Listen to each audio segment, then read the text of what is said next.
Matagumpay na ipinagpatuloy ang Information and Education Campaign sa Bukana National High School bilang bahagi ng selebrasyon ng Linggo ng Kabataan 2025.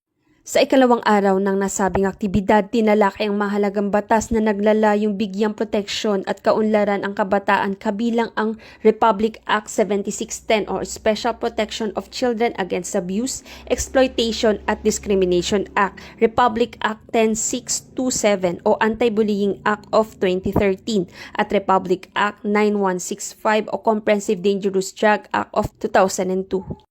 Ipinahayag ng mga guro at facilitators ang kahalagahan ng pagkakaroon ng kaalaman ng kabataan hinggil sa mga nasabing batas upang mapanatili ang isang ligtas, magalang at makabuluhang kapaligiran sa paaralan at sa lipunan. Nagpaabot naman ng pasasalamat ang pamunuan ng mga guro at mag-aaral sa aktibong lumahok at nagpakita ng kanilang dedikasyon sa paghubog ng isang ligtas, maalaga at nagbibigay lakas na komunidad para sa kabataan. Sa pagpapatuloy ng Information and Education Campaign sa Bukana National High School, muling naipakita ang mahalagang papel ng edukasyon at pakikipag-ugnay ng komunidad upang mapangalagaan at mapaunlad ang kabataan. Sa pamamagitan ng pagtutok sa mga batas na nagpoprotekta sa kanila, nagiging mas handa ang kabataan na harapin ang mga hamon ng lipunan at maging responsableng mamamayan sa hinaharap.